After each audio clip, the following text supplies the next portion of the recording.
maybe not. Maybe Oh, no. there No, we go. no. There we are now. There. I'm playing around looking at stuff. Good thing I got a double recording running. It's well, we run doubles because Rumble picks up on its own and runs it starts by itself. Mm. It's time for 10 after, so it picks it up automatically. So God knows what we was listening to. We may have to do some editing. Anyway, welcome everyone to the Authors Quill. You see, we have John down here with his good looking wife. His wife told me I can't call him sexy anymore. I don't know what that's about. But she's, I'm not gonna say that now. Next, we have April Solomon up here, the dragon. April's a blast to talk to. She's a Aw, thanks. fabulous, fabulous artist as well, which we'll get into that in a little bit. As a matter of fact, the book she's in for L. Ron Hubbard's Writers of the Future, Writers and Illustrators of the Future is right here. And I was just showing her artwork, but y'all didn't get to see it because we didn't have the thing on, so you'll get to see it in a minute when I open it back up. And that's Tom Wood's dragon, right? Yeah. Yep. And then we're going to see April's dragon and what's inside there, which is Tom Wood. I'm just messing around. Listen, if you don't know who Tom Wood is, just look him up. Just type in Illustrator Tom Wood. It'd probably be the best way to look him up. He's an interesting fellow, and we will leave it at that. Anyways, so before Tom's great. He's always fun. I always love picking on him too. Man. He's you like picking on everybody, Joe. Only people I like. If I don't like you, I ain't gonna pick on you. Just so if you're ever talking to me, I'm like, yeah, nice to meet you. Yeah, okay. And you know me like two. Been knowing me while I'm still like that means I don't really like you. So just know it ahead of time. I'll be honest with y'all up front. Only pick on people I like. So that's why some particular people go insane. I think. But anyway, maybe it's one of them things. So I mean, what have you been up to? So were you at Dragon Con? Were you getting trouble up there? Yeah, April is like the queen of the ball. Let me tell you. I should get my awards, right? No, it was crazy. She ruled so she was we originally met her, I guess 4 years ago at Dragon Con in the art show because she was at a table right next to our table for Illustrators of the Future. And so Kim Catalano, one of our staff, was there and just chatted her up and they became friends and told her, we should enter this contest. So she did and won and came out, and her whole thing was, I don't care about anything else. I just wanted, her idol was a guy named Larry Elmore, and she just wanted to meet him. So I introduced her to him after the Dragon Con and before coming out in April, after winning, I introduced her to him. And so when she came out, she actually met him and was just kind of like, just every spare moment she could have with him, she was, and just clung on to him, Yeah. And he was so funny how he reacted to her because he's so humble and such a, quiet guy. And then just, you got this wild woman from Los Angeles just clinging all over him, just like total fangirl, just to the nth degree. Yep. And he loved it, but obviously April loved it. But anyway, so that was that 3 years ago or 4 years ago, April? I think it was 3 years ago now. Yeah, 3 years ago. Yeah, or like 2. It wasn't, because that's when we met you at Dragon Con first. That's right. Yeah. So I guess it would be 3 years ago. Yeah. When I met you and when all of this then she entered the contest. Yeah. She won. And 2 years ago she came out. That worked with him over there. Huh? There's some strangers there. I'm just saying. And then that year at Dragon Con, I introduced her to the head of the blood drive, who they always have the T-shirt. If you donate blood, you get a special T-shirt, which is a dragon. So she was commissioned to do the dragon for the following years, which was last year's dragon. Was it last year, 2 years ago?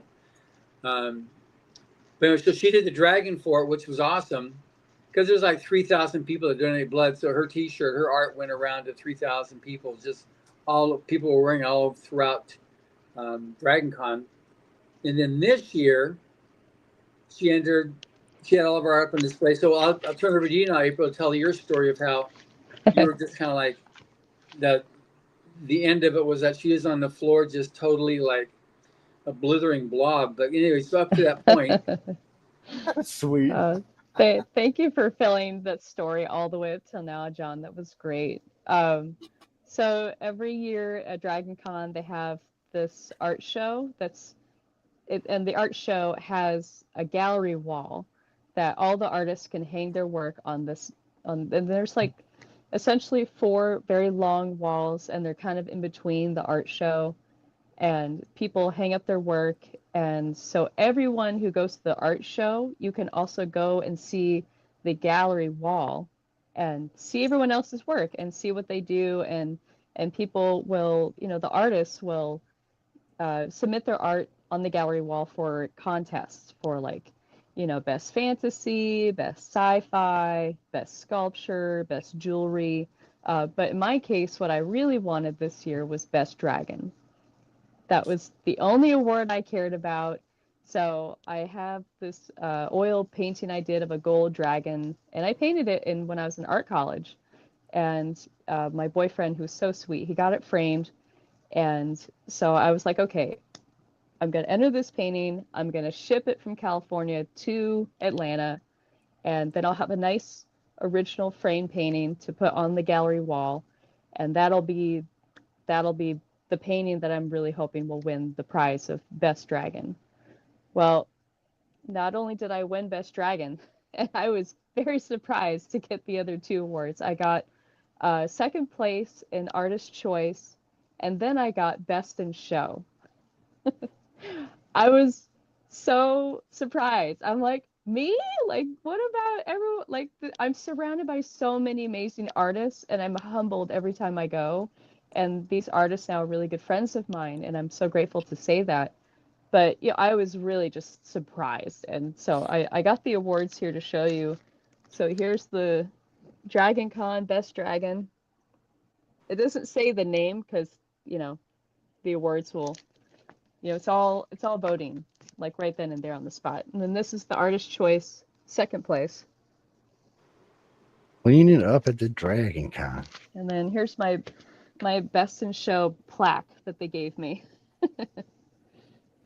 So cool. Isn't that neat? That's very cool. Right? It's so heavy too. I know, it looks like it. It looks like you waxed my head with pounds. It. Yeah. So that was just such an amazing, humbling experience to get 3 awards. I didn't expect that at all. So, Dragon Con for me every year has just grown to be something better and better every year. And then having, Galaxy Press be there every year, I look forward to seeing my family, my friends, and because you guys have become my family. You guys have supported me since the beginning, and I owe a lot to you guys. So and I get to do the lectures every year, and that's really the panels. Panels that we get to do. Yeah. And we also had Nick Gisbo also won Best Science Fiction Painting. Oh yeah. Yeah, so he was a winner also. Is he awesome. Was he your year? I don't know. No, was he year before? Maybe, I think. So anyway, he was right. So, but anyway, he was also a recent winner for the Illustrators of the Future. So he won Best Science Fiction, which is really cool. So, and we have so many Illustrators of the Future winners that participate in the Dragon Con art show. So you have your booth. There's Bruce Bernise has a booth. Nick Gisbert has a booth. And Echo, I mean, she's the art director, but she's there, right, at Dragon Con and the main show, I believe. Yeah. And then Alicia, I think it was Lazarus that was there because she couldn't make it. She had another thing, another deadline she had to do. So Laz was there. And then there was 3 or 4 others, 5 others that also had booths there going back over the years. So it's great just having so many writers and illustrators of the future winners and judges that are represented at Dragon Con, which is great because Dragon Con, Emily and I had lunch with Pat and Sherry Henry. He's the CEO of Dragon Con, and just such a nice couple. But we really enjoy their company and their whole family because their daughters are the ones that are now running the Dragon Con. And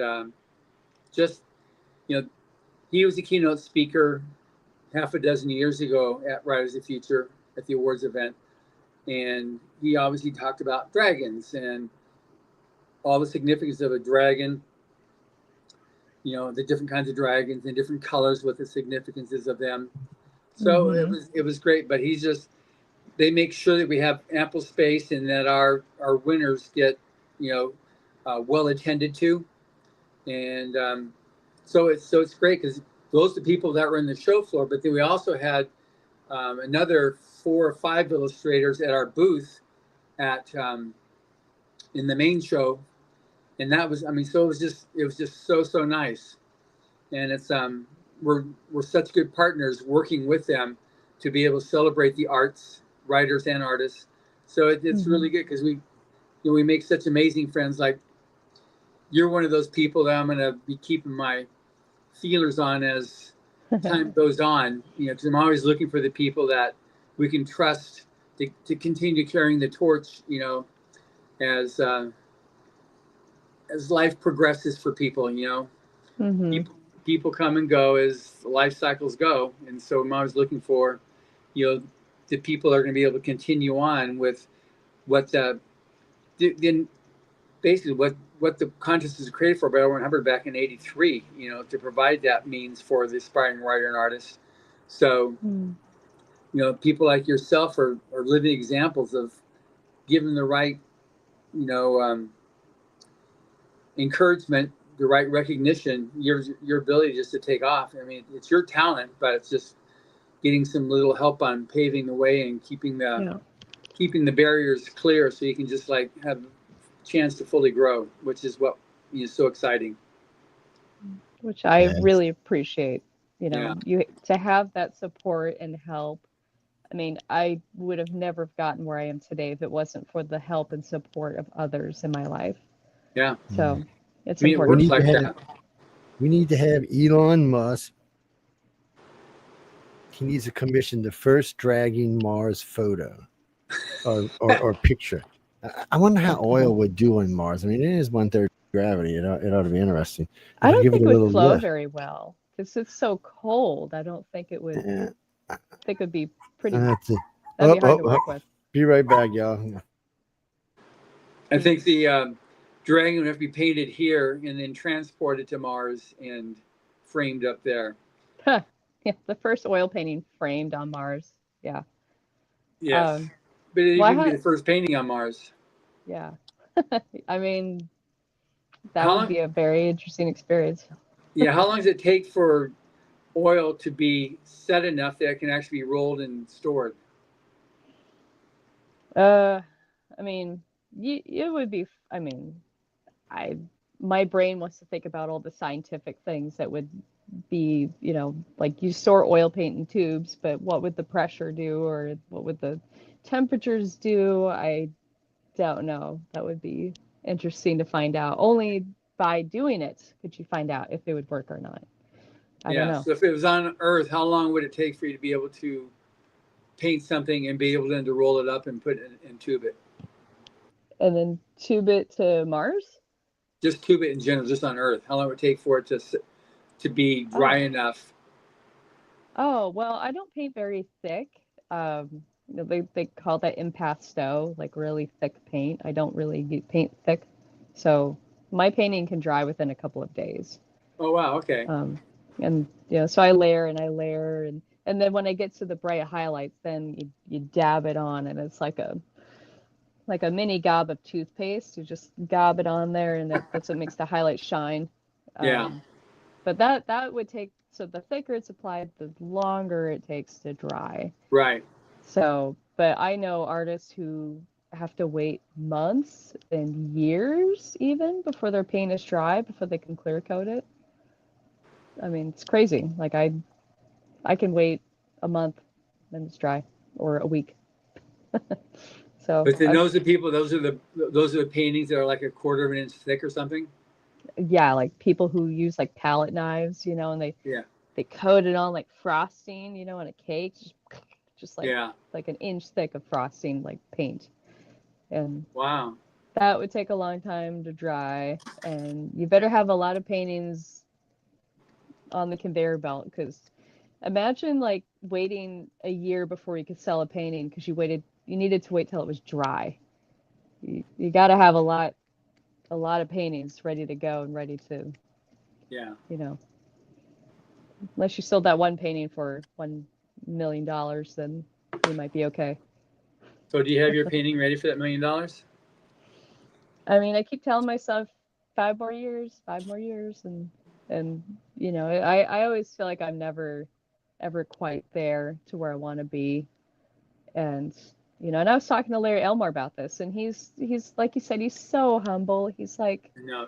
he's just one of my favorite people. And you know, and he said to me, he said in his Kentucky accent, I can't like replicate a Kentucky accent, but I'll try. But he says to me, April, I'm almost 80 years old, and I'm still just trying to paint one good painting. I'm like, Larry, but then he explained to me, but it's that pursuit that drives us. And I was like, okay, I identify with that. But he's so sweet. Like, and I loved hearing that from Larry Larry Elmore saying that he's still trying to paint one good painting, because that's how I always feel. I feel like I always, you know, no matter how much I plan, no matter how much I learn, I always arrive to the painting. Like, I try and achieve 100%, but I always land at somewhere around 80, 85. And, you know, I'll never quite get there. And, you know, and people around me are like, well, what are you talking about, April? Like, you're there. What do you mean you're not there? I'm like, I honestly feel like I need 5 more years. And maybe that's what my voice tells me is, you know, I'll get there. I just not there yet. I just like a little carrot, you know, just got to keep chasing that carrot. Well, I think it's a good, I guess it's a good mantra to have. I mean, because Larry's had that for 5-6 decades, you know, and it's done him well. Now his sketches are selling for $10,000-$20,000 a piece. He's ready to shred it all.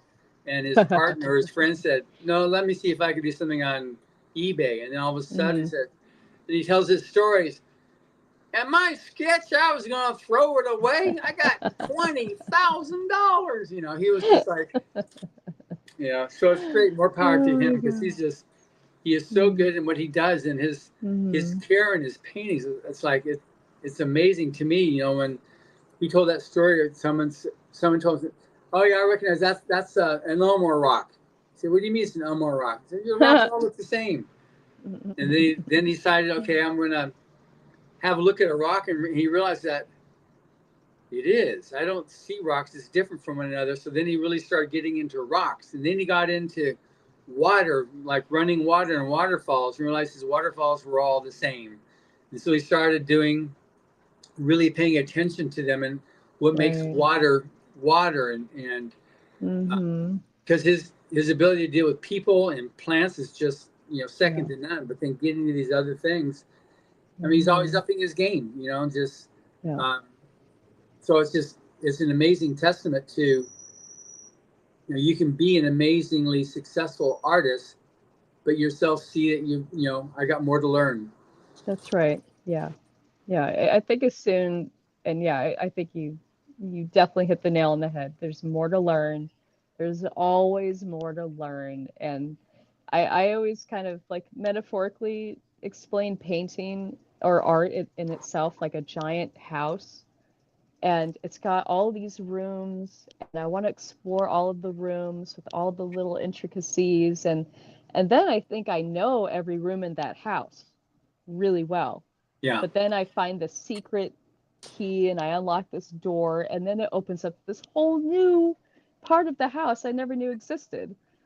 And now I get to go explore all those rooms and what they are about, and it's never finished. And I love that. I love that those nuances will always hold so much information for me to dive into, and to have conversations like this with people who love the journey of learning about it. And knowing you're never going to graduate. I'm never going to, you know, suddenly just know everything there's to know about painting, and then I might not paint anymore. I don't know, like well, figure that out, you know, and move on to something else. Well, like becoming on short of it's Bob Eggleton. I mean, he's won, I think, 13 Chesleys and a dozen Hugos, all kinds of awards. He's crazy good, but he's also, you know, he's also gone overall. He does his seascapes, and he does these other landscapes, and he's done theme parks. So it's the other thing too is branching out to other forms of art and then letting them, how do they influence the other? And it can't help but expand and enhance your main form of art, but then your main form of art when you want to move over into, look, I want to try something else now, just to keep the interest level up.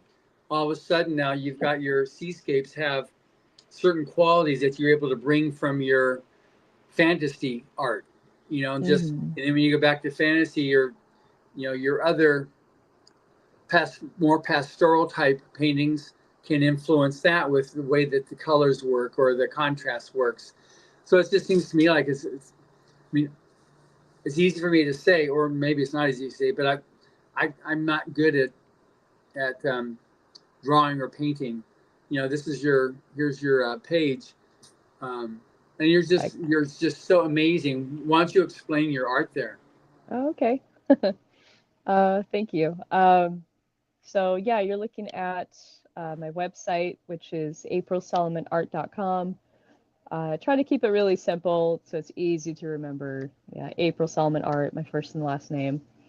And so let's see. So we've got, I think this is the product page. Yeah. So this is the page where if you want to see what products I have available, my inventory is pretty small right now. I need to increase it, but I have some self-published books available that are limited edition.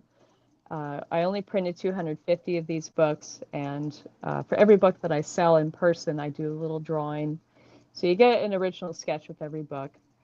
You can buy it online, but I don't draw in the book online. I draw in them, when I'm in person and you buy it from me. And then I have some prints and some original paintings as well.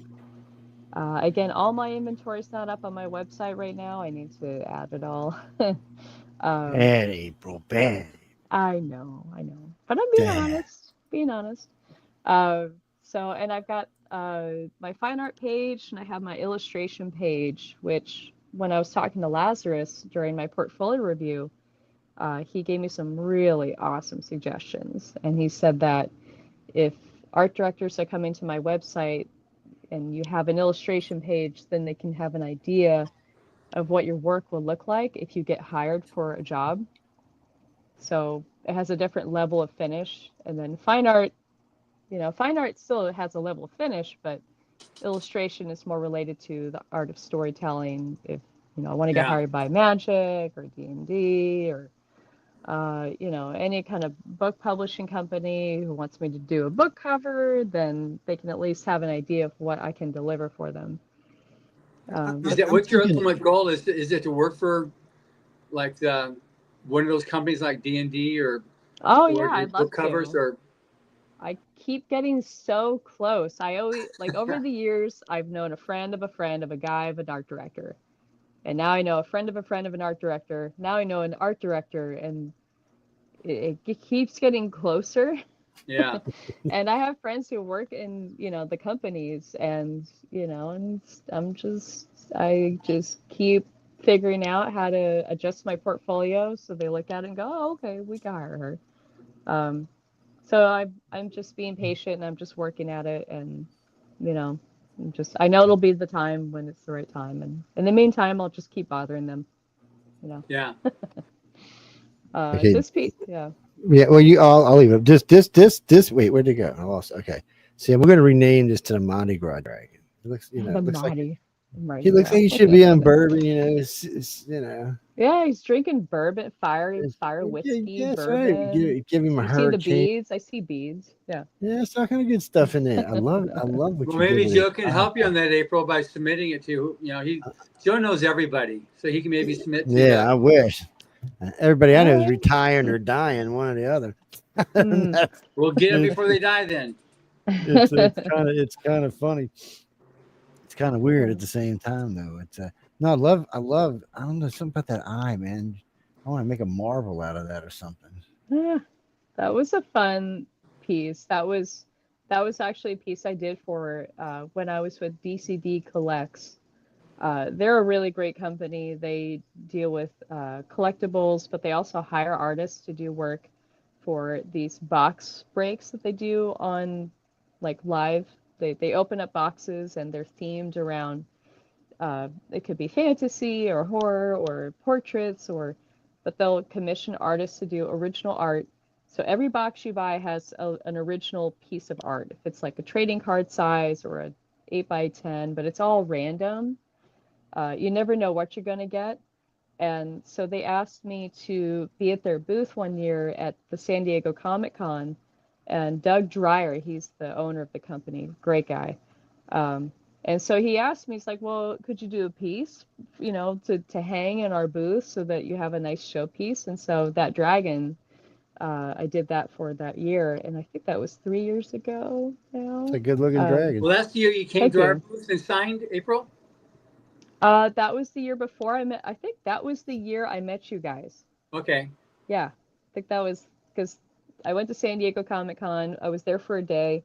And then, then I went out to do Dragon Con later that same year. Then I met you. Came back the year later to do the San Diego? Yeah. Yeah, after you won, the year that you won, Rise of Future, Illustrators of Future, then that following July is when you came in to San Diego again for the Comic-Con. Because I remember you were signing at our booth. Mm-hmm. Yes. Yeah. That was really fun. I would love to bring the original painting sometime if you ever have the room. It's so giant, but I'd love to bring it sometime if you want. Yeah, we can do something like if you come. Well, if you're definitely at Atlanta, you've already got your own booth there. But at San Diego, we can do a thing when you come and when you're there. We have a 2-hour slot. You can put your painting up there, and we can have you signing. Yeah, and then I can take it back with me, so you have that space again. Sure. Because we only have a 10x10, but it's prime real estate there, right there in the corner of the main aisle. So it really is. It's a really good space. It's just we only have the 10x10. Yeah, I know. It's amazing how small that space can feel when you have so much stuff to sell. It's And considering when we were in Atlanta, we had a 10x30 foot space in addition to the two booths we had, the two spaces we had in the art show. And then in Salt Lake City, we had 20 feet by 30 feet, which is 6 booth spaces. That's nice. Yeah, it was really nice it was very open, but we had so much stuff there. So many people, which works out great, Mm-hmm. What else we got here now? Oh, what's that? So that's the Dragon Con design I did last year for the t-shirt. And that was an oil painting, 24 by 30 inches. And that was a lot of fun to do. And it was so cool to see it on the back of t-shirts. I've never seen my work on the back of a shirt before. And, and I wanted so bad to walk up to random people and just kind of tap them on the shoulder and be like, I did that. But I never did that because that's just too weird. But, I was just so giddy and happy to see people respond to it so positively. And that was really neat. You should have just walked up with a pen and just signed the bottom of it. I did have people come up to my booth and they asked me to sign their t-shirt. And I was like, oh, okay. I felt like a little mini celebrity for that year. That was really fun. Cool. Autographs are weird. It's weird when people ask you for autographs, but everybody always says you'll get used to it. I'm like, no, you don't. But I mean, maybe if you're Taylor Swift, you'll get used to it. But the rest of us normal people, not so much. It's still a little weird. Yeah, I'm like, you want my signature? Me? Oh, my favorite thing is when they ask my wife for permission to get my signature, my autograph. That shit's just too funny. She just looks at him like, really? Yeah, sure, go ask. He's right there.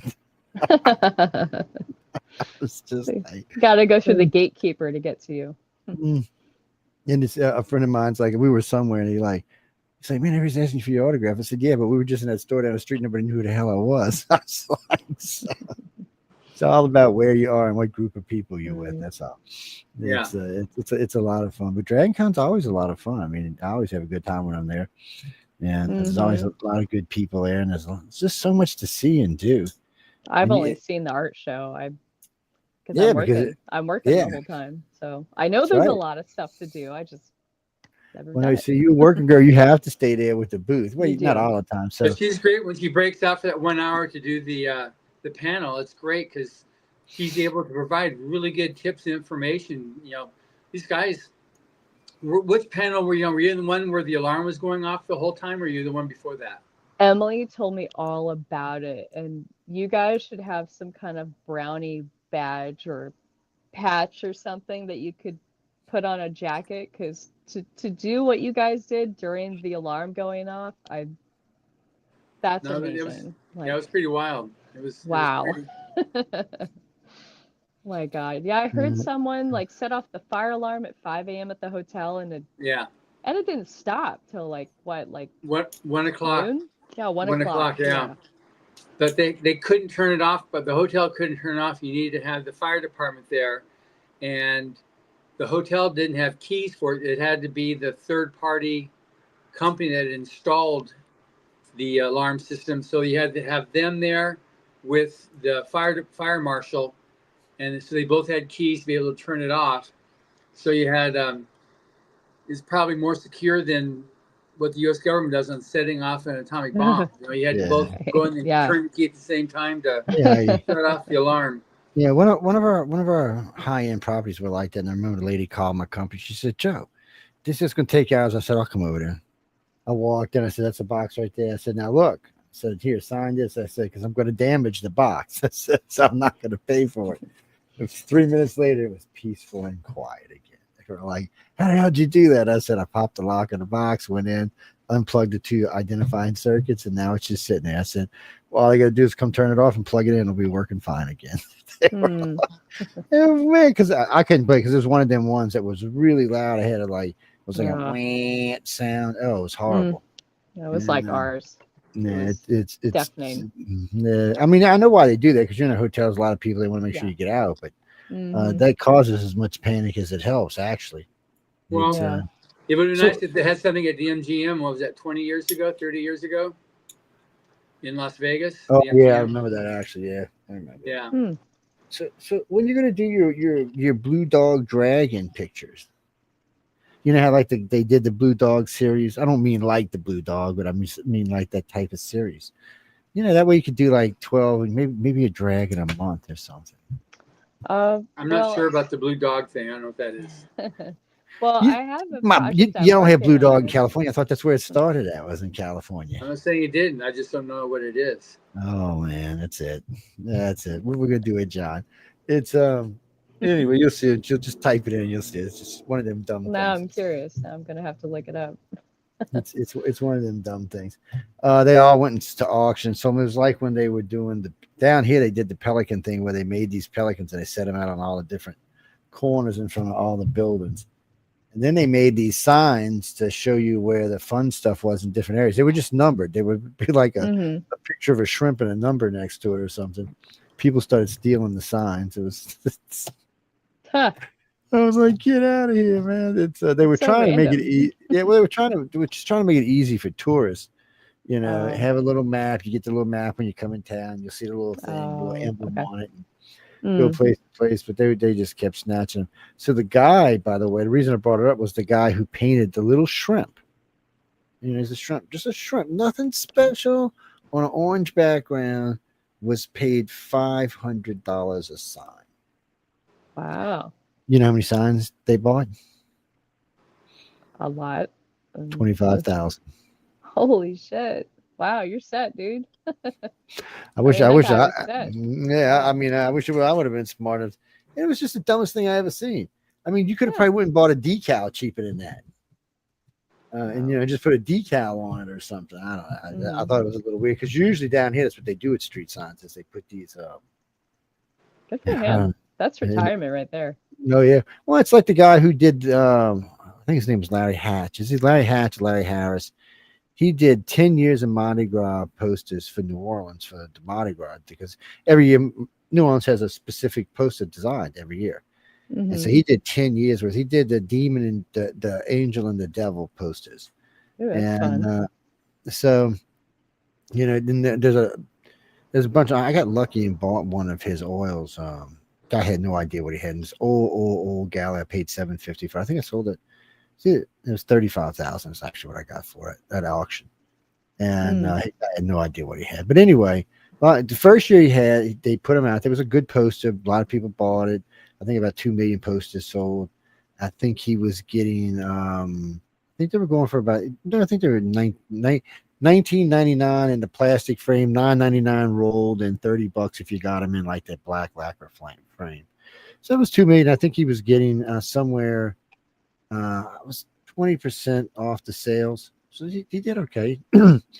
By his third year, the ones where the devil stands in the middle, and there's a she-male devil and a she-male angel standing on each side. That one sold like 22 million posters at $30 a poster. Wow, that's so cool. He got 60% on those. Oh, that's awesome. Yeah, he retired multi-millionaire. Yeah, what the hell. But you know, Tom told me the same thing when he did the black light dragon poster, the fire orange poster that sold. I think he said they sold 2 million at Walmart. His first poster out. Wow. You know, did he get commission on that, or I don't exactly remember what he told me, but royalty? I think he said they got like $1 a poster, but that's still $2 million. That's right. Yeah. But Tom is he's a very smart businessman. He's a shrewd, he's shrewd.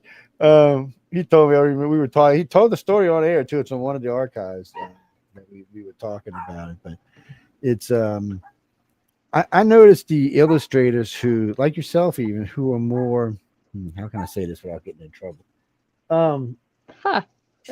That's a good setup. Well, because most illustrators are very inverted, but the ones who have been around for a while, or the ones that have had decent success, tend to be a little bit more extroverted. Like, so if you talk to the authors who have had success, they're more introverted than they are extroverted. But it's opposite for the winners. But it's the same way with the illustrators. The winners are very, very introverted, whereas as the judges and the teachers aren't. Why is that? See, like Echo and Tom are way more outgoing than most of the author judges there. It's a strange phenomenon. To be honest with you, it's just because I've done so many of them now. Just for them, I think I'm over 100 on each, and then throughout the career, probably well over 1,000, and probably well over 2,000. So it's a very strange thing to see. So I guess authors start out extroverted and end up introverted, and artists start out introverted and end up extroverted. What the hell's going on in this place, man? There's something not right going on around here. Hey, Bob's pretty extroverted. Yes, I see. Let's just drag Bob up in here with us. Yes, I am very extroverted. See, there you go, right off the bat. Kind of scary extroverted. I scare people. I really do. Yeah. Well, you couldn't. You're the people that love you too much to have either way go very far, because we know who you really are. That's right. Yeah. We'll scare everybody, Bob. Yeah. That sounded a bit scary. We'll tag team. We will, absolutely. Yeah. She's tag, you're it. Tag. That's the camera there. Tag, you're it. No, we were talking about, your career, because we've known each other. Man, it's been years, 30 decades. years. It's been a long time. Because you were still in Australia. I remember you calling me, talking about this girl you met named Marianne. That's right. And you thought like you were pretty like over the moon for her.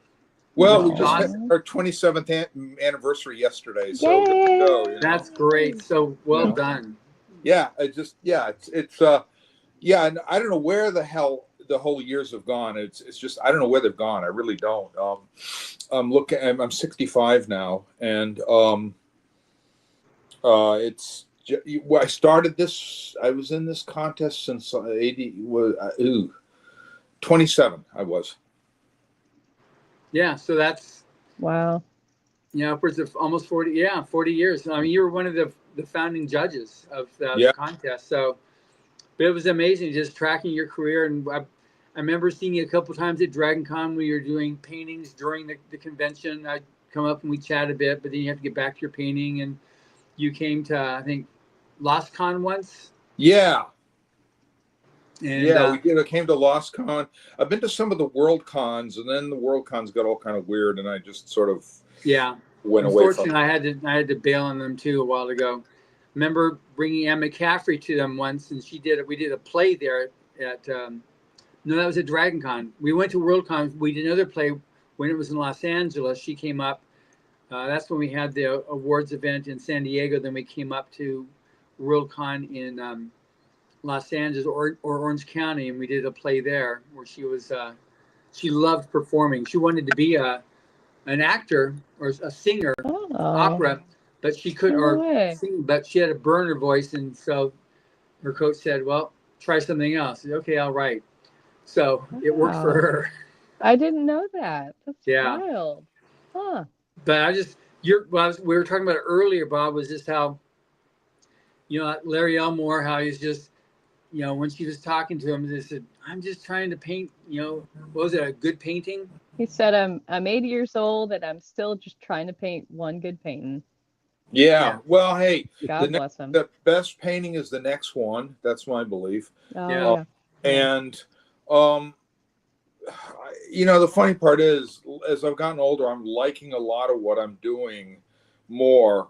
And I'm not so hard on myself critically. I just do something, it gets done. Everybody, if people are happy with it, the client's happy with it, I'm happy with it, and I get paid, then you know what? That's it. It's over. You know what I mean? It's like moving on. You know what I mean? Yeah. And I think that's important. That's really important for as writer or artist to be able to say, okay, I'm done.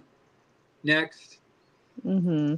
Yeah, I just think you got to let it go and I run into a lot of artists who God love them, but their whole thing is they want to be they want to be what history is going to think of them and everything. And it's like, no, it'll be when you're dead. You know what I mean? It's like those got Turner and My Heroes, Turner, Constable, Becklin, Arnold Becklin, all these great fine artists.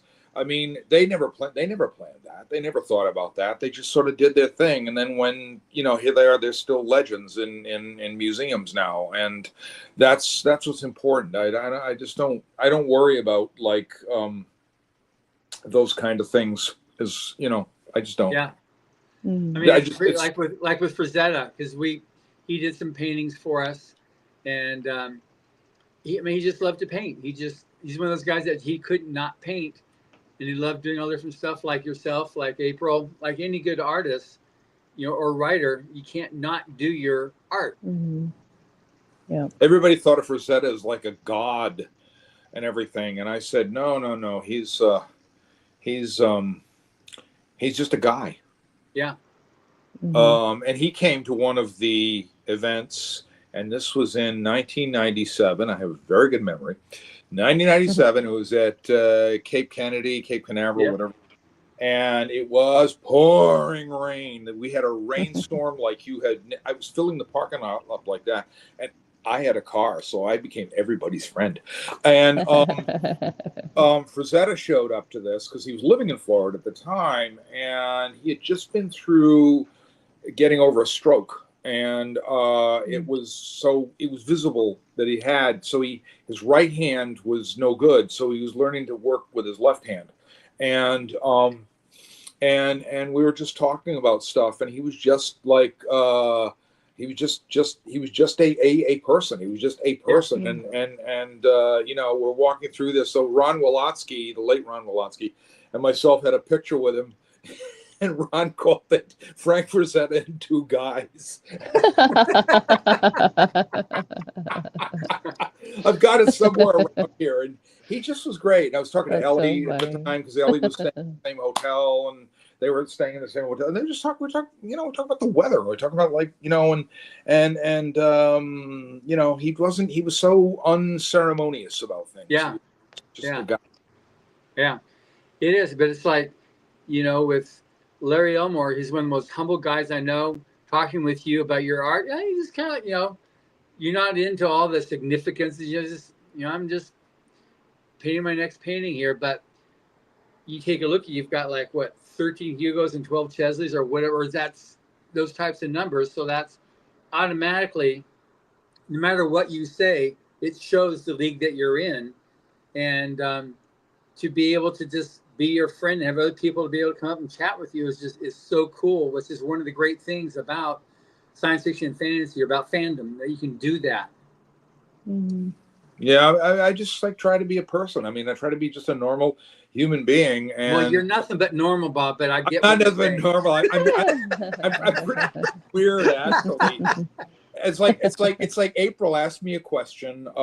This was in 2022, I think, on the Zoom thing we did. Mm-hmm. And she asked me, and she was so earnest and so really determined. And I remembered her work, and I said, you know, this was the stuff that this, because I loved the way it looked. It was all traditionally painted, and I'm not got anything against digital, but I just really loved how it looked. And she got my vote for the top thing. So, but whatever. And then, you know, we're talking, and then we come to IllexCon that year, and we're in an elevator, and this like purple flash just comes diving out of the elevator. Bob, like, I was like I'm like, hi. So the doors just opened up, and there was Bob standing in front of me. I'm like, Bob, like there you are, like, and I forgot that you only saw me on Zoom, so I was just like so excited to finally meet you in person, and that was it. And of course, you know, Marianne was going like, and Marianne's going, and who's this? But it was really great. We really hit it off really well, and yeah. She's an amazing artist. She's just an amazing artist. I've seen her grow from early work, and it's all there. The talent's all there, and I'm sure that something in the family is there that it goes through. I really believe that, and she is you April. You've evolved, and you've done this in just a few years, and it's like, you know, something, one of your dragon pieces and your motifs, and you put it out. I was like, wow, like that, you know, it just really is incredible. And seeing that kind of meteoric growth for me is very proud. I'm very proud of that. I'm very proud of that. Very happy to see that happen, because you've got the drive, you've got talent, and you know, the business end of it, you can be a very good business person. And a lot of artists are not. You know what it takes to sell your work. You know what it takes to present your work. You know what it takes to talk about your work. I've seen you do it. And you're not afraid to do a demo to show people what you're doing, especially on Fridays. I always tune in on Instagram. I appreciate that. To join you, and I'm look at that, look at her draw. Oh my God, like that. And I'm going like, you know, I gotta get my butt in gear and do, you know, I mean, just and it's just seeing it all come together is really seeing that happen, and seeing that, passing that on. I have no children, and so she's kind of adopted daughter in a sense, which is totally cool.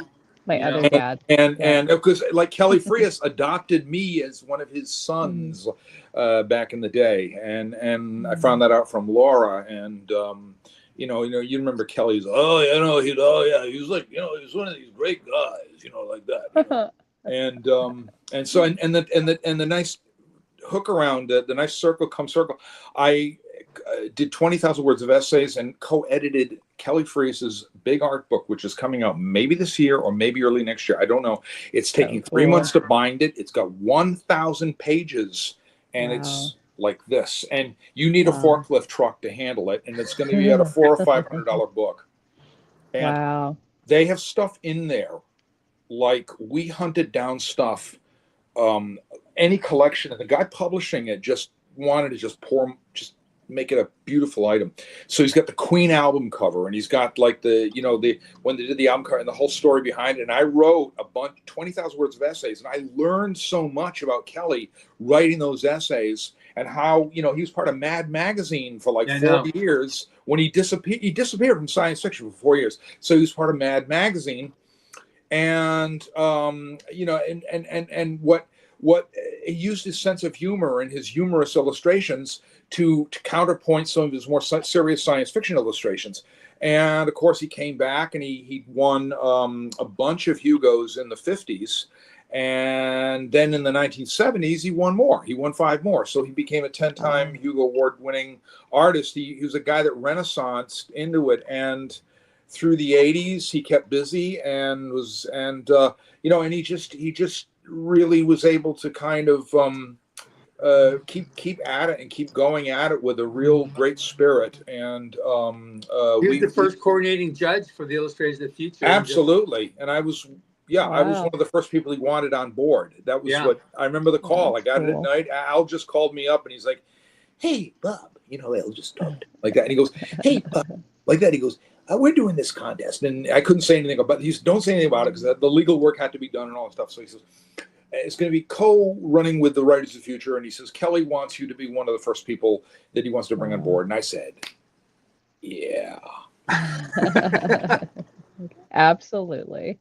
and what an honor. Wow, because we did it all. It was all old school then, man. It was all like stuff they sent in like black and white line work that had to come in like an envelope or something, and we had to do points on it and send the whole thing back. It was not digital. We didn't do anything digital. We didn't do anything on the internet, and it was all done in this real.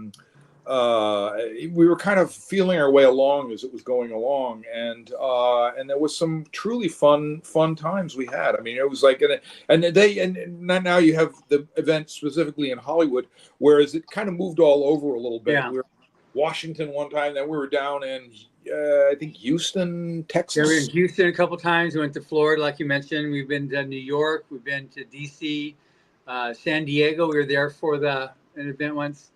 Yeah. It's been all over, and we tend to like it. It's easier to keep it organized because we're able to, when we're here in Hollywood, I'm always able to get at least 20 media to come and interview the winners and judges, and that helps a lot because it's all about launching careers too. Oh, absolutely, yeah. I agree, and it really works because you got everything there, and if somebody needs to get something to eat, it's there. If you need to take, if you need to go to your room for something, it's there, and everything takes place there. And there's something about it. And and just frankly putting it, the hotel's not too shabby either. Yeah. So everything's there. So that's what's kind of fun to like to have about it. And I think you really keep that going. I mean, that's just my feeling on it. And I'll begin. Yeah, we were talking about Dragon Con. We have, I think, probably 10 winners there with their own booths at Dragon Con and the art show. And then we had another 5 or so in the main show floor. So we had like 15 illustrator winners at Dragon Con, and we had half a dozen at Fanex Salt Lake just this last week. And our present winner here won Best of Show in Dragon Con. I know. Yeah, and a couple of other awards, and impressed everybody. And I know, she rocked it. Plus we had another winner a couple of years ago, Nick Gisba, who won Best Science Fiction Artist. So it was cool. So Illustrators of the Future is definitely well presented, and I mean Echo is doing great. She's there, and she's always willing to lend a helping hand. That's one of the qualifications of our judges, is that you've got to be willing to like help, the next generation. You've always been just amazing with that, and you got witness people like April, who's I just like to pass it forward. It's like you let. It's called standing on the shoulders of giants, and you move forward because I'm not going to be here forever, and it really hits you at 65, and then it really did, and then I've got things I'm doing and things I want to do, and it's so nice to see artists and illustrators move into their own style, their own appreciation. And we live in such different times now. When the stories that back in the day when there were like, I mean, you should know this too, John. There were 9 or 10 different publishers in New York City. Now they're like 3, if that. Yeah. And they've all been conglomerate eaten up. And what happens is you could call somebody. I'd go to New York City, April. I'd go down there, and I'd call up, and it'd be like, a phone booth, you know.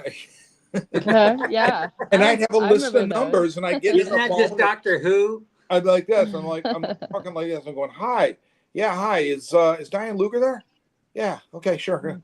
Oh, hey, Yellow Bob, pages. where are you, Bob? Like I said, downstairs. I'm down like on Madison Avenue, like that. She goes, yeah, why don't you come on up? She goes, come on up, and we'll see what's going on, and we'll have a talk, and then of course she'll say like, and this is how it would work. You go up there, you go to an art director's office, which was filled with artwork. It looked like April's studio or mine. It was just filled with paintings. And then she'd pull them out and say, look at this one. I just came in, and you're holding like a Boris in your hands, or you're holding a Michael, you know, and you're just looking at it, and she lets you go, and then she goes, you know, we've got a book, and I don't know what to do with it. Could you do something with this?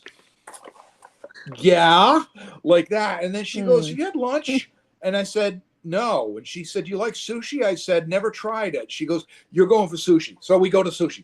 And and that's exactly how things ran. And then in the afternoon, I might call up Irene Gallo at Tor Books. I went in to see her, or I'd go in to see Don Wilhelm, or I'd go in to see someone else at these various different places. And it was easy because you went in there and you just walk right in, and then, oh yeah, she's expecting, you know, Don Puck, he's down the hall there, like that, you know, and then, you know, being there and visiting people and making that contact with people and dropping something off, saying, hey, this is something new I did, you know, like that, and dropping something off that would spur them to think, hey, let's give you something, and things just snowballed for me from there. And and I remember one time I was in Berkeley Books, is a good example. And Ginger Buchanan, who was a wonderful editor, still a friend of mine, and she happened to be in Diane Luger's office at the art director at Berkeley Books. And she had to be there, and I happened to be there. And then she says, oh, hi, Bob. Yeah. And then they saw some robot painting I was delivering to Diane. I did this series of, it's a long triptych thing of robots. And it's for an Isaac Asimov book. And what happened was, in it was the Ginger goes and says, oh my God, you know, there's a guy, and he's, you know, she named it his name. He's with an imprint press of ours. He's one floor below, and he's putting out a book on AI and, like, you know, God and man, and you know, and who's the, you know, the Sistine Chapel thing with the, you know, one has to be a robot. He had this idea of having a robot hand, and we get talking, and I just walk out of there with another job. It was like nice. And that's what is very, very, very interesting and hard to explain to some of the newer people, because everything's so virtual and digital, and the barriers and the boundaries and the, you know, you know, things that just, you know, that they, you know, it's don't call us, we'll call you, all that kind of stuff like that. And and that's what's been very different for me as I've grown up. I had a tremendous success from the late 80s through the 90s. And one thing just led to another. Somebody would see something and they'd call me or something like that. So that's something that, you know, I try to impart on a lot of the younger artists when they say to me, how did you start? Like that, you know? And I started in 1983, and some people weren't even born. and that was my year. you were a little swaddling baby. And when I was out in April 1983, when I was out pushing my stuff with people, and I first did textbook artwork, things of this nature. I did anything I could, and that really is where it goes. And what I love is when I see younger people, younger artists, and they're doing different things now, and they're doing, you know, we have all kinds of different things to concern us with. AI is a big one, because it is essentially it's kind of art theft, and it's also this lazy way of creativity, as April would agree, it is work, and you got to work at it. And April, you were working on a painting. You were talking about you were really, wondering if something's going to work. Yeah. It's behind me. Oh, good, excellent. It's right back there. But yeah, like, I mean, working through those accidents, I think is also part of that curve of getting better, because with, I mean, there's no human struggle with AI. It's not even art. Like, it's not even artificial intelligence. It's just a rando Frankenstein monster box it's just all these pieces, and you just type in a prompt and it poops out a thing, and then, I mean, I know that some people use it depending on what industry, like some entertainment designers will use AI for coming up with concept designs, and then they'll use that as like an idea, and then they'll go draw like their own idea based off another idea. I mean, like, you do you, like, I'm not going to condone anyone who, like, unless you're selling it, then yeah, you are the Antichrist now. But like artists who use it as a platform to get ideas, and like, okay, like, you do you. For me, that will never work, because I want to learn that struggle. I want to learn how to come up with my own thumbnails and my own ideas about composition, and I don't want a magic box to produce it for me. I want to go through that by myself and learn as I go through, great artists that have come before me. And, Bob, obviously you, like, I've learned so much from you for so many years, and you never knew that I was, I know you're a fan. You said you saw myself when you were 9 years old. I'm going. Yeah, I know. Totally. I grew up with your work since the beginning, and with Larry. So, like, you see the work when you're a kid and you think, oh my gosh, someday I would love to be this good. And you just start learning, like, rendering, and then you'll learn about composition and color and values and, anatomy. And it's like it's a never ending pursuit of things to learn about. And I learned from you, April, when you do your little your little Instagram hour and whenever they throw you off, as you put it. Yeah, they just kick me off after an hour, and I warn people. and she does these incredible. If anybody watching this, she is on Instagram on Fridays, 12 noon usually, about is that 3 o'clock in your time? Yeah. And she'll go on live, and she'll be either doing something like a plein air painting, or she'll be doing a drawing, or she'll be doing a watercolor piece, or she'll be doing something. And I am learning stuff watching you. I'm going like, I'm watching like, there you go, you're drawing in stuff, and I'm going like, you did that werewolf yesterday. I'm like, yeah, and it was just like, what was it? It was a little, and you talk about the watercolor brushes, and invest in good brushes, and invest in good paints, and invest in good paper. Good paper is so important. Yeah, paper and things for of watercolors. Nature, and I have an actor friend who's just started painting. His wife paid for him to take painting lessons. Oh, nice. And the actor April, and and he did, and he's a great artist. He's a terrific artist, and. This is a big in joke. He's a terrific artist, and he's been in Todd Stashwick, and he's been in Star Trek Picard. He's been in 12 Monkeys. He's in the new Marvel Wandaverse coming up. But he does drawings and he does art. And I'm working with him on this thing called Progcore, and I've designed a dragon for him, and I've designed some environments for him, and done some other things. So he decided that he wanted to get painting, and so his wife gave him this present of individual tutoring, and his stuff, he's showing it off, and I'm going like, this is like your first efforts? Oh my God, like that, and that's cool. And he had no idea about certain mediums and no idea about certain things, and I said, get good brushes. And I said, if you have any questions on medium that you use, message me, call me, whatever. I will walk you through it. You know what I mean? Yeah. Julia, the same Julia, and another artist you need to meet, Jenny Johnson. She's wonderful. And it's great to see people explore this creativity at any age, Yeah. however they, Mm-hmm. I mean, he's younger than me, but it's like, it's great to see people explore this kind of stuff. And we're all learning. We're always learning. And Yeah. One thing that I was really impressed with you, Bob, earlier when I met you was same thing with Kevin Anderson.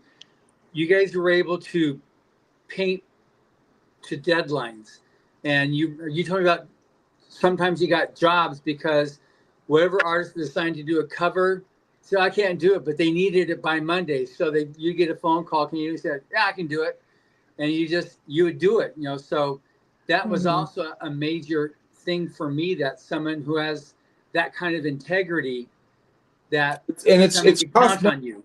Because now what's happening is you have certain places that are saying, we need ASAP. Well, that's not a deadline. When do you need it? You know what I mean? Right. Tell me ASAP. Back in the day, I did these things called, and you've all heard about them, called magic cards. And they look like this. And I did about 22 of them back from 96 through 98. And I worked with an art director who's wonderful, Maria Cabardo, and she would call me up on a Tuesday and she would say, hey, Bob, I've got this thing. Can you do a tornado hitting a mountain? It would be really... So I would sketching on the phone. I'm on the phone with this, sketching. Okay, yeah, sure. Fax. Yes, fax machine. Right through. And then I get a call and she'd be waving it around above her cubicle and there'd be an applause. And she said, that's the approval. Go ahead and do it. Now it's an entirely different process. And I would do the painting this, and she goes, oh, Bob, I know this might be asking a lot. Could I get that for Friday morning? And I was going like, okay, so I'll paint it about this big. And I did. And that's how most of mine were. They were 6 by 7 inches. And now you get guys that are doing like these 20 by 30 by 40, huge paintings, because the value of some of this art has really gone up, and that's what they're able to sell. But with me, I found myself, I didn't think anything of it. I just got the job done. I got it to Maria. They paid me, and so on and so on. And that's how things, generally speaking, that's how things worked. And I mean, these were back in the days when you didn't have the resolution scanners or the to send something, let's get a JPEG, like what do you call it, a file or a Dropbox. You didn't have any of that stuff. Yeah. Floppy disks. Yeah, exactly. And you just sort of got what I would do is I'd do a painting. I'd run it to my local photo place. They make a transparency out of it. 4 by 5, and if it was a big painting, and then I'd put it in a little FedEx envelope with an invoice, and I'd FedEx it down to Tor Books or FedEx it down to Ace Books or whoever, and they would, they would say, "Oh, great, you've already, you've saved us a step and stuff like that," and it saved me the shipping, because the shipping back then was like a whole $100 to send a 20, 30 by 40 painting down there. Not now, And it also kept the work safe. Kept the work safe, which is good. And that's how, that's what we did when we dealt with Frazetta on getting the covers for that, because he did several covers for the earlier Rise of Future volumes. But it's just, I think it's just amazing with this transition that's happening right now. We put the rules saying no AI art. And of course, you're going to have people trying to game it now. They're going to try to show that we can do it. And so we've got Echo now uses, and Joni use these various apps to be able to detect AI art, so we can reject it, because we really want just old school art. We want artists that can create on their own. And that's what the contest is about, and that's what was originally intended when Ron Hubbard created it. You had that one article I put in, like, the quality is, you have to put the work in. If you need more effort to do it, then put in the effort to do it. Don't skimp on the shrimp. You got whatever it takes to get the product you need to do. You gotta be right, exactly. That's the whole thing. I mean, even they're getting, a lot of people are trying writing like that. And they're finding, there's a survey that's just out that shows that a lot of companies are really disappointed with what they're seeing with this AI kind of stuff in various other things like writing or copywriting or whatever. They're just disappointed with it. There's something unhuman about it, and they can't put their finger on it, but there's something that just doesn't jive really well. And it's not the raw creativity. And you get the proponents of AI saying, no, it is. No, it isn't. It's copying. It's taking stuff and it's jibbling stuff around. But the main thing that AI, at least words on stories and essays and articles, is seeing your datum is to be to come across as being authoritative. Doesn't mean it's true. It's just it sounds true. Right, you know? Exactly. The thing is too is that I've found that somebody had, because my style has changed over the years. That's the nice part about it. I've gone from a very slick airbrushy style to much more fine art painterly style, and I do drawing and everything. Somebody put a bunch of prompts in of Bob Eggleton. They wanted to make a Bob Eggleton just to show me. They weren't being mean. They just said, I want to have some fun and just show you something. And what we got looked like Salvador Dali on acid or something. I mean, it was, oh my goodness gracious. It was awful. It was like, it's got this, and then there's a dinosaur head, and then there's like a thing, and then there's some pencil lines, and I'm going, and he goes, we tried it 6 times, and this is what we got, because it's scraping off your various styles that it has, and the result is it looked terrible, and I'm going like, that is fine by me. Yeah. And I've seen it, and the problem is too is like, for example, here's a good example is like when you guys put together your volumes, okay, like the last one that had that beautiful cover art piece on it. I know I took to Meliva and people, there's a lot of work put into all of that, the type and the balance and what you wanted to say and how will it, there's a lot of thought put into this, and I know that I've witnessed it.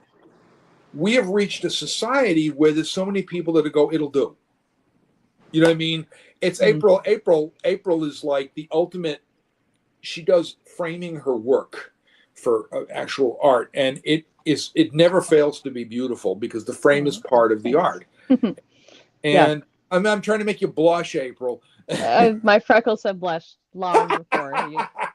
and what happened was people they go out and they get this cheap looking stuff, and it looks cheap, and I'm going like, and I go out and I will break my butt getting several $100s worth of frames done. Yeah. And people will say to me when they collect the work, you're the only artist, you're one of the few artists I get that I don't have to change the frame. That's a compliment. Yeah. My teacher. That's just caring about the quality of presentation. It's presentation. That's a Japanese thing. I learned that from the Japanese, is that presentation is everything. When they present you sushi, or they present you a meal, or they present you anything, everything is presentation. And even a business card. They present you do both this. hands like that. And then you go like this. Like that. And do the same. It's not like shove it in your pocket. It's a business card. And all of that, it's little stuff, but boy, it goes a long way with people. It really does. Go ahead.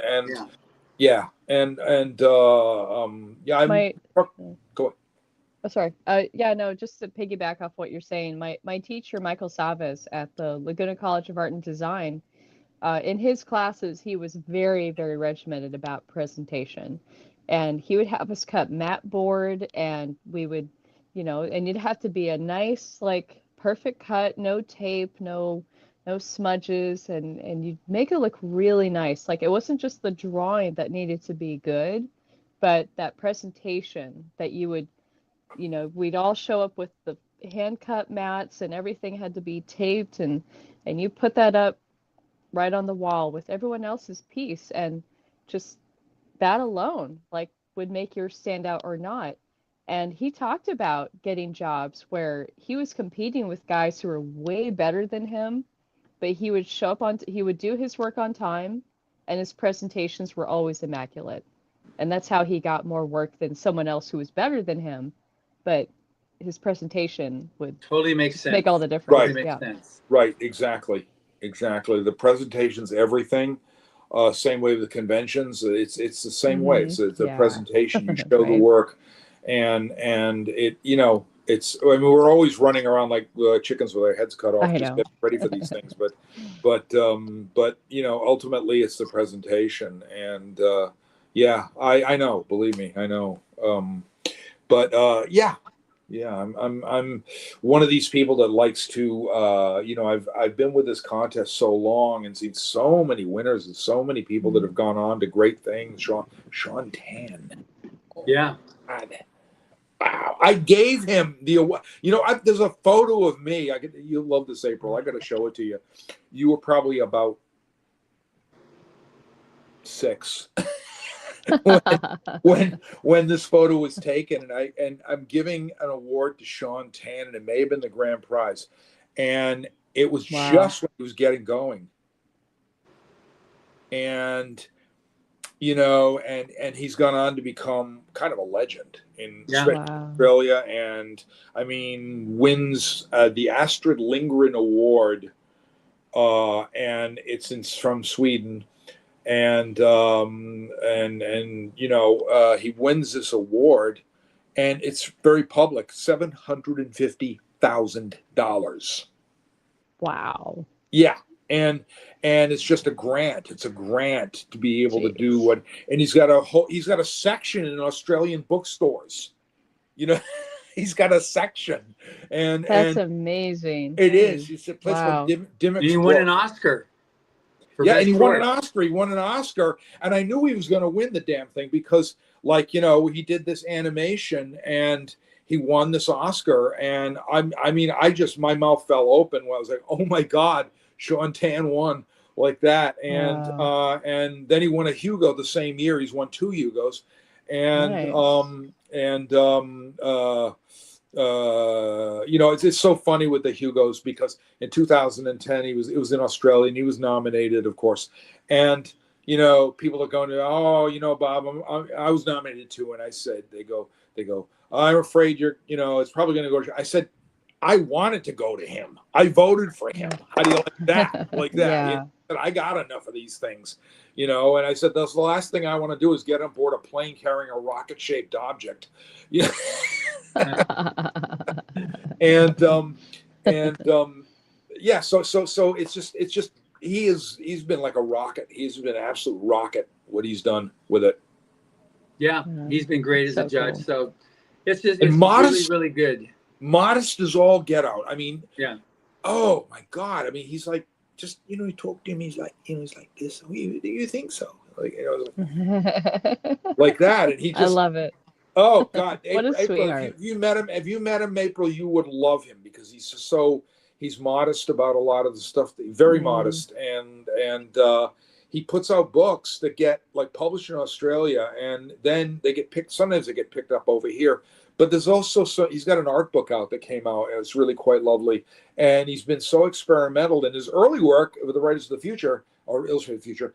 His early work was a little more representational, more construct. It was much more in keeping with what I see a lot of people beginning as they're getting, and then like yourself, April, he loosens up and just goes in this direction with design and motifs and all kinds of, you know, there's a great evolution going on. And I see you doing that. I see you doing that right now. I mean, it's just, I mean, I can look at something and I can say, well, that's probably early April. And that's like now April. That's like 5 years later April, you know, like that, you know, and to see that kind of thing, because you don't stay in one place at one time. And art is evolution. Art is all about evolving. It's evolving. It's growing. You know, it's when a painting is being painted, you know, you try the next most interesting thing. Where just you know, just experiment and see what's going to happen. And This is a good one, April. You like this? I got to tell you, Todd is getting oil painting lessons, and he said, "Thank you, April." He goes, "I had no idea that you could just take a turpentine rag and wipe oil paint off the canvas." Huh. I understand from a newbie. I mean, there's so many tips and tricks that's taken me years to understand that. Yeah. I'm like when I look at Brahms' work, Yeah. you know, Gerald Brahm, I'd look at his work and be like, how does he do all the spot and the textury bits? And now I know, oh, it's just Gamsol. Just, yeah. You know, or some kind of rocks that he uses to create a texture. But yeah, like there's so many things that seem like, oh, well, yeah, of course. Yeah, no, that makes so much sense today. But back when, it's like, really? You mean you can just scrape it off? Like, you can just scrape off the paint if you don't like it? What? That's so funny. Yeah, it's one thing too. We just finished September 31st. We just finished September 30th. We just finished the fourth quarter of year 42, and we're now starting the first quarter of year 43 of the contest. But one thing that's special about year 42 is we now, with the contest, will have reached the 1,000 writers and artists published in Writers of the Future volumes now. So we've broken 1,000. Wow, that's when great. we published this volume. Awesome! Oh my God! So we're very excited about that, because that's just, I don't know if anybody else or any other contest or any other opportunity for artists that they've had that's guaranteed, you know, it levels the playing field, because all you see is the art in a number. You have no idea if they're male, female, nationality, ethnic, sex, anything. It's just straight their art. And so we've had winners from 52 countries now. And it's so exciting just seeing how it's growing in an environment where validation of real art is getting harder and harder. Right. We've got something that's not changing, you know? Right, exactly. And it's sort of it's not changing yet, it's evolving at the same time, in the sense of evolving into something that is, you know, it's again, having been with this since 1987, I have seen absolute variety of changes and things go on, and the way it works. And now, of course, we have this digital, we have the medium of what we're using right now, which is computers, and that we didn't have back then. Right. We had like phone calls and we had things like that, you know, and it was just kind of you know, but just seeing that, and then you get the faces out there, and you get the social media aspect of it. You get other people, you know, really getting into it, and they just grok it, and you look at it and you say, hey, look, you know, if you know, and I'm one of your, you know, I'll extol anything like that, you know, I'll say it anytime. Yeah, and what's great for everybody that's watching this or listening to this, the contest is free to enter. It's open only to amateur, and to find out if you qualify, it's in the writersofthefuture.com. You go there to look at Enter Illustrator Contest, and it'll see the rules there, or just get a copy of the book and just see the quality of art that you're going to be competing against in order to win the contest. But the worst that's going to happen is you're going to get an email from Joni, the contest director, saying, thank you very much, please enter again. You're not going to get anybody judging you, saying like, right, you know, forget it, just nothing but encouragement. And it's unfortunate that we have some people that then try to game it and submit computer art. So we have another level of judging now, where it goes through a filter to make sure that it is actual art created by a person. But otherwise, you know, we have some amazing artists that are making it. I'm so excited that, obviously, when I first met you, to have you on board, but then getting people like April, you know, it's just like, she's a sweetheart of a person, plus she's just an amazing artist. And so I'm looking at the future of the contest, like I mentioned before you came on. You know, I see her very much like I did with Nettie Okorafor, who you were talking about, Sean Tan, who became a judge. Nettie is the one who Sean illustrated. April, you will become a judge. I have a feeling you will. It would be an honor to be a judge. Yeah. So just, you know, the fact that you won all these awards and continuing to do well, is what we're looking for, because it's, you know, the contest carries a lot of cachet because of the founding judges and who we've got going on. You know, like you experienced, April, when you were able to meet Larry. Same thing people had when they could meet Bob, or are able to meet Frank Frazetta or Kelly Freeze, or those people. It's like, these are the ones, you know, there's a major award that's given every year at Comic-Con, the Eisner Award. Will Eisner was one of our judges, you know, so that's the caliber we have with contests. So once you're able to bring something to, you know, stably bring something to the contest, not the contest bring something to you, that's when, that's like what I look at as the defining point. You know, we will be forever friends, but at some point you're going to go, the scale will tip, and now you'll be able to really bring stuff to the contest. We're like, wow, they got April Solomon. You know, they've got Bob Eggleton. Years ago, we had Jack Kirby. Yeah. And he was sitting right next to me, and it didn't hit me who he was. I just sat down. I was like, it didn't hit me. And I'm like, you know, and then I look at his name thing. It's Jack Kirby. And I'm going like, Jack Kirby, like that. And then I think I had to introduce him, but I was so like, I went, this is Jack. Like that, you know. Like the train was pulling into the station very slowly. Right? Yeah, exactly. The same thing happened to me years ago. I had to introduce Ray Harryhausen at a breakfast, and of course Ray Harryhausen created all these stop motion monsters, and he worked on Mighty Joe Young. He knew Willis O'Brien, and he did he did the Sinbad movies and all that stuff like that. And he come in with this voice and talks like this, and he goes, you know, you do pretty damn good dinosaurs. I like your dinosaurs. I like dinosaurs with tails on the ground, you know. So we got into this whole conversation about that. So I had to go to this breakfast thing where I had to introduce him, and I just blanked. It was like, because I was so starstruck, I went, and now his habit, and the person with me is going, I went, Ray Harryhausen, thank you very much, like that, you know. And then he gets up and says, I was with these gentlemen at breakfast, and we're all talking about how King Kong affected our life. I'm going, God, he mentioned me in one sentence with him, like that, you know. It's, you know, yeah. I mean, it's pretty amazing. And so yeah, with Jack Kirby, he was there, and he was just talking about art and the impressive stuff that he'd seen. He was judging, and I'm going like, you know, I'm just back and forth with Jack Kirby.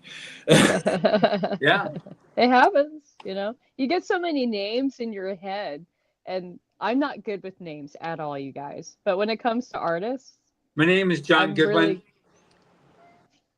Yes. Yeah. And John. Yeah. We know that. We know who you are. just remembering you. Yeah, names. I've got so many names in my brain. Sometimes it becomes an AI generator. Like I'll start taking this first name and that last name, and I'll make up a new artist and just like, no, that's not it.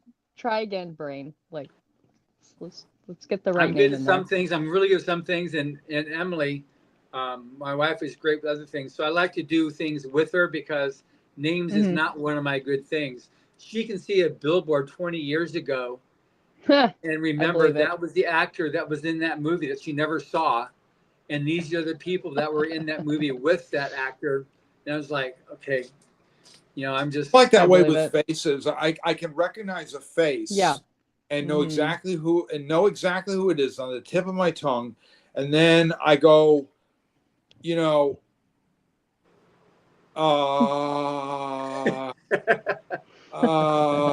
you know, and it was like, I've done that a few times. I was in a store in Hollywood one time, and somebody came in, and he was a comedian, and I'm going like, who the, you know, God damn, and I'm going, it's Richard Mulligan. Oh my God. Yeah. Like that, you know, and it was like, you know, and just, you just do that. And it's pretty funny.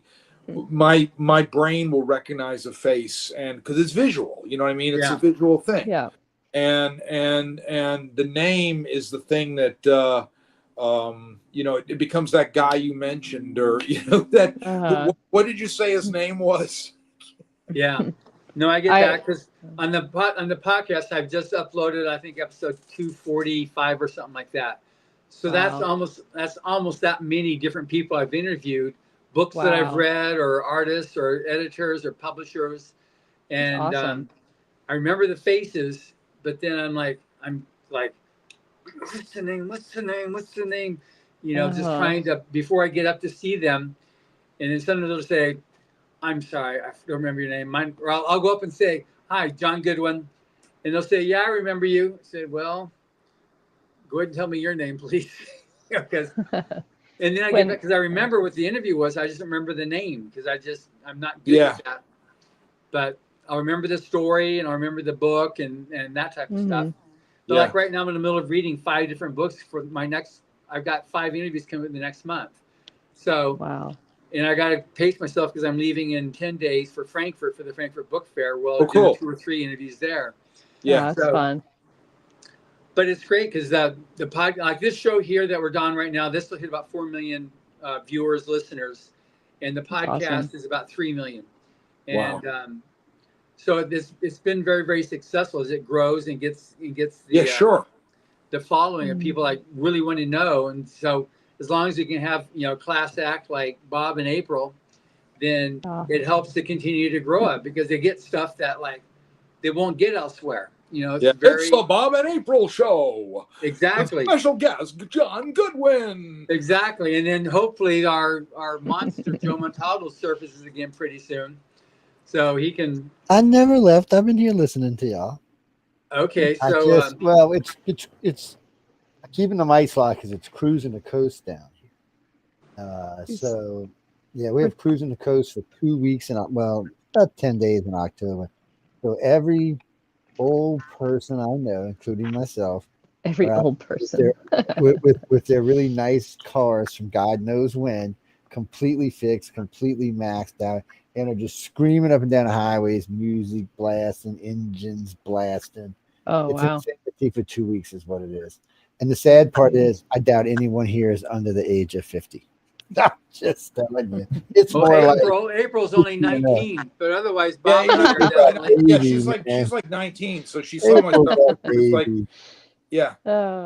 She's a baby. Sure. It's sure.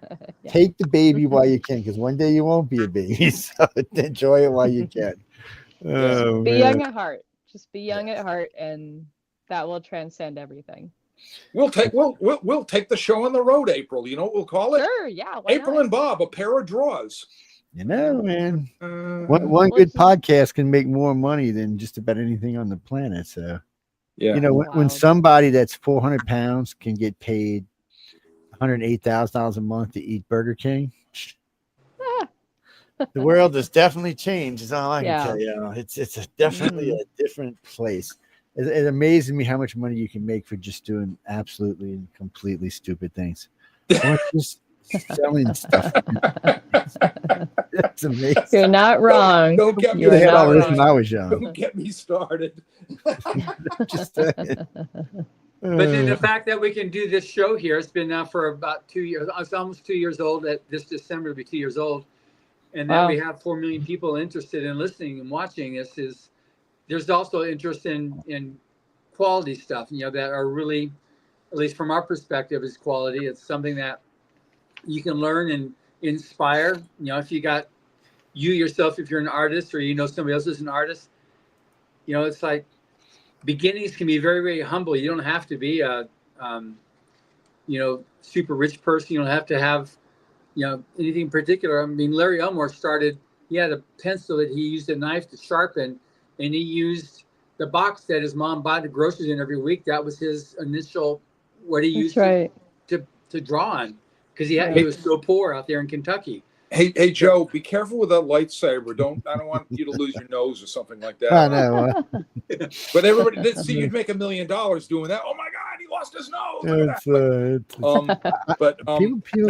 thing is, I know the business from a long time ago, which is helpful to a lot of younger people. April really knows the business right now. She's really switched on about that stuff, about how to. You were just telling me, April, you took a thing on how to use social media a little better. You take, things like this. That's just drive. That's what all the artists, all the new artists, all the young artists, and you have drive in spades. I mean, it's just amazing, and it's not just thank you. You have to have the drive, and the drive is there, and the passion for it is there. You have to really be passionate about what you do, and some people, they run out of the passion, they run out of the drive. They tell people, oh, you don't want to do art,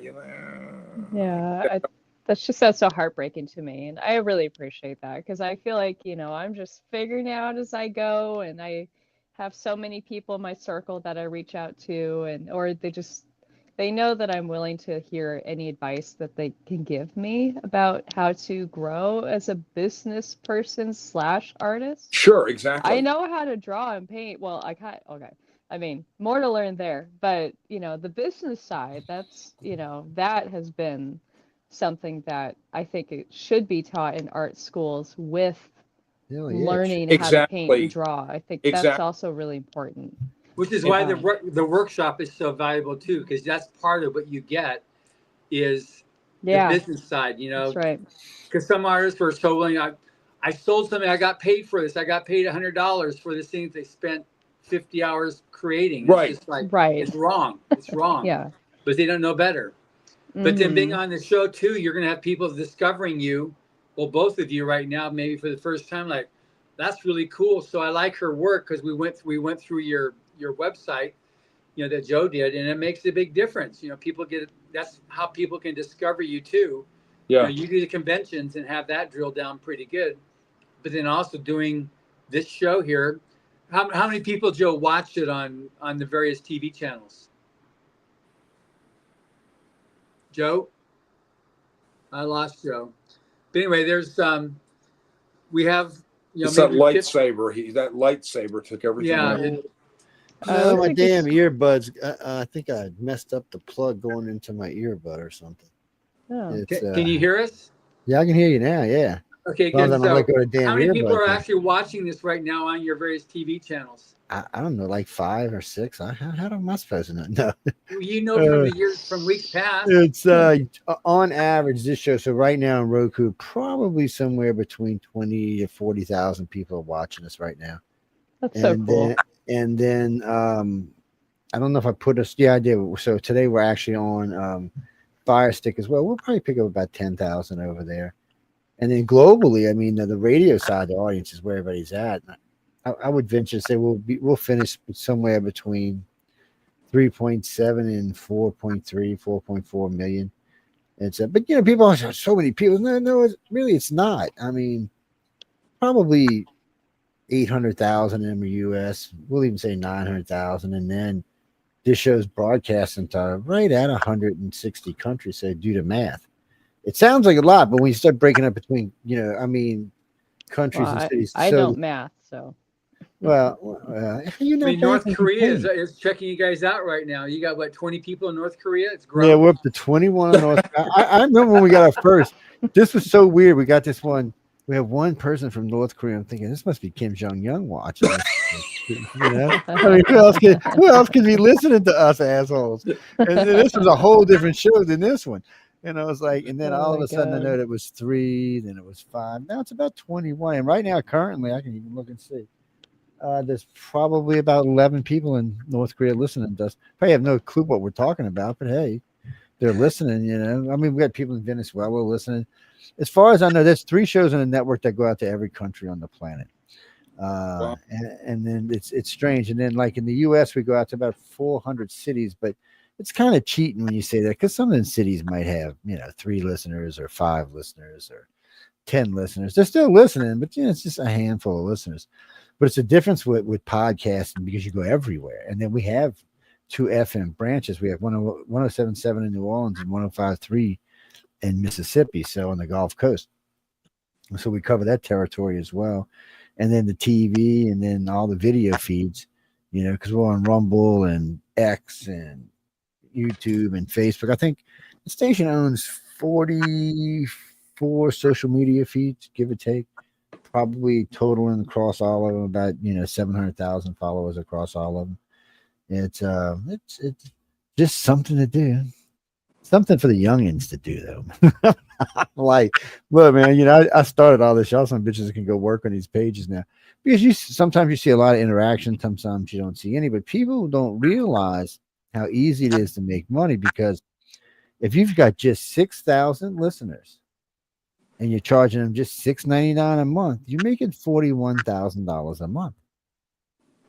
And 6,000 listeners on the internet today is not a big deal. That's why you see so many people doing this influencer stuff now, because it doesn't take that many followers to get a good 5-digit income. And people with real talent can easily get a 6-digit, 7-digit income. I watch them do it all the time. And don't get me wrong, I mean, it's a good business to be into, but you got to be patient. I'm not actually in it for the money. I'm into it to cause trouble and chaos, but that's what I'm in it for. We're all in it Heck for yeah. cause trouble and chaos. It's Love just it.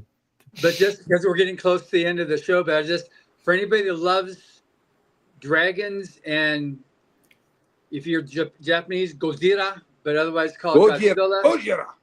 Yeah, there we go. Then that's Mr. Eggleton is the king of those critters. And then April is, you can see there, her moniker says April Solomon Dragon Lady. She's amazing with her dragons. There we go. Yes. Don't let that pretty countenance fool you, though. No, don't. No. She can become a werewolf. I've actually seen her do this. It's a party. It's a party trick. You'll actually become a werewolf. It's called Mondays. It's called Mondays. Yeah, you do that thing, and like you do this, and I've seen you become a werewolf, and it's like, and then the moon comes out, and it's like, oh my god, like what? But she's a nice werewolf. She's a good werewolf. And sometimes my boyfriend hates it because I take forever to change. Poor baby. That was a bad punny joke. Poor baby. It's well, you can't be a werewolf coming to New Orleans because the vampires will eat you. So, just a piece of advice there. Stay out. Don't go. The vampires are very strange about what they like in New Orleans. They like to come out on the weekends when everybody's good and high and loaded. They can nibble their way through the French Quarter and catch a buzz while they're doing it. No, I've always liked science fiction and fantasy all my life. I can't remember when I didn't like it. It was getting into Star Trek was a big thing with me, along with Godzilla and the movie 2001: A Space Odyssey, and all these great things that were very mind expanding. We'll have to bring you on one night when we're doing we do every now and then we do older sci-fi movies and television. I'd love it. It'd be great. And what you get out of it, what we got out of it, I guess I should say. So it's right up your alley, Bob. It's a lot of fun, and I like old horror movies. That's my genre of love. American Werewolf in London, and I finally got to meet Mr. Rick Baker himself, and that was such an amazing day. Oh my god. The thing with me with old movies is I can tell you like how they started, how they started with good intentions, and then they ran out of money, and or somebody else took over and directed it took it in another direction. And we get into that kind of stuff too, because by accident we started out doing old movies, and we started out with what's the one with Leslie Nielsen in it when he was a lead man, The Forbidden Planet. That's it. We started out talking.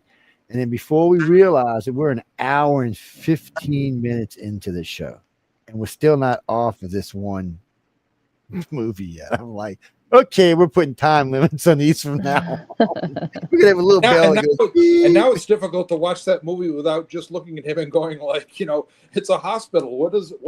It's a big building with patients, but that's not important right now. It's a strange. Anyway. Well, I had never seen Leslie Nielsen play in a leading role before. I'd always seen him in stupid shit like Airplane and stuff like that. Huh. But he used to be the bad guy in a lot of movies. He used to be like, really? Yeah, he was a corrupt, he was a bad guy in Creepshow. He was a bad guy in that's funny. TV movies. I love Creepshow. A lot of TV movies like gotta take work where you get it, man. Like he was in the Poseidon Adventure where he played the captain, and he wasn't a bad guy there, but he's another one. He's a corrupt sheriff in some TV movie called The Night People, and there was another one that he was in, and there was another one that he was in, and so on. And he was always a kind of the heavy-browed kind of like, like that, that kind of thing. And then he reinvented himself after Airplane. Yeah. That's He Yeah, certainly funny. did that. Yeah, well, he's a goofy sucker, that's for sure. But I mean, we also do a lot of neo sci-fi. What kind of TV series that really paint maybe a direction we might be headed in? Those are always fun to talk about. Or with me, I can talk about forgotten TV series. Those are good too. We talk never about went, maybe did 6 episodes, and everybody loved them, but they never made it. You know what I mean? The Fantastic Journey is a good example of that. There was a lot of things where they made a pilot. They made a pilot. I always love telling the story about how Gene Roddenberry tried to get his Genesis 2 thing off the ground 3 times in the 1970s, and it just didn't take. Yeah. It was a weird time for sci-fi back then. It was a little on the weird side, but we had Star Wars for in syndication after a while, so that was okay. I mean, Star Trek, not Star Wars. Apologize. But we got to get out of here. Okay. I keep seeing the boss that keeps staring at me like, what the bleep is going on? So we're not going to say who that is. It's been so great having you on, Bob. It's great seeing you again here. And April. Oh, it's great seeing all of you. It's good seeing all of you too. Especially Thank you so much. Especially April. It's very good seeing any addresses? Thank you so much, John, Joe, and Bob. Love you guys so much. I really any web addresses y'all want to give out? Any websites? Or so the website for Bob Eggleton is? Yeah, no, it's actually down at the moment. Here's the reason why: is because it was just old. I didn't like the way that it was set up, so we're setting up a whole new thing. But you can find me on Instagram very easily, and on Facebook, and on Blue Sky Social. So I've got, like, right now, those are my 3 major social media things. But Instagram's a biggie. That's where I post mostly art. Facebook, and we were both going to be at a LuxCon this year in Pennsylvania. So if anyone's going to be out in that area, is it Reading, Pennsylvania? Yeah, Reading, Pennsylvania. It's a kind of a mill town, but what they did was they got this thing called the Goggle Works Center, and it's an old thing where they made something, and I forgot what it was. It was goggles for pilots. Yeah, that's right. Yeah, that's right. That's what they call it, Goggle Works. And flight goggles. Yeah. Patrick and his wife Jeannie got this rented, and it's a big art center now with art studios and everything. And they rent this thing out, and it's a nonprofit foundation. So what they do is they have this big show there, and we just it's just floors of artwork, of it, and amazing artists. Yeah, incredible. It is, and you can't. There's so many people there. I don't even see everybody at all once. It just you know what I'm saying, April? It's like you know. I remember I walked up to you when you were setting up and scared the hell out of you. And the name was your April Solomon Art, right? April Solomon Art is April Solomon Art, and that's the same name for everything. Instagram, Blue Sky. Twitter, I still call it Twitter. We all know what I'm referring to when I say Twitter. X. Yes, we do. I still call it Twitter April Solomon Dragon Lady. But everything else is April Solomon Art. That's how you find me. Yes. That's my website. Blue Sky. I'll promote it's not the biggest. It's not the biggest social media platform yet, but they do not permit AI, and also it's the easiest setup in the world. It's like a chimpanzee could do this. I'm banned from there for life, so I can't go over there. They banned me. But anyway, about all of that, when you're chaos like me, sometimes you get banned. Anyway, very nice speaking with both of you, and look forward to when I'm able to see you next again.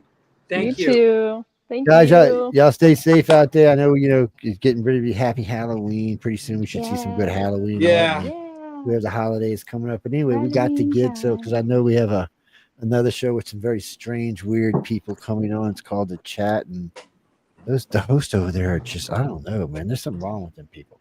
What is it? It's insane chat for the intelligent insanity. I don't know. It's very weird. Anyway, we got to go, ladies and gentlemen. I want to thank everyone for tuning in to the Authors Quill. I'm Joe. Thank you, Joe. Thank you, John. Thank you very much. Man, it's great. Thank you. Okay, everyone. Thanks again for.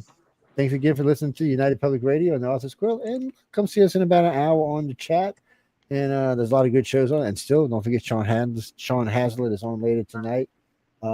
Yes, he is. Just should go listen to him. Anyway, on that note, good night and stay tuned.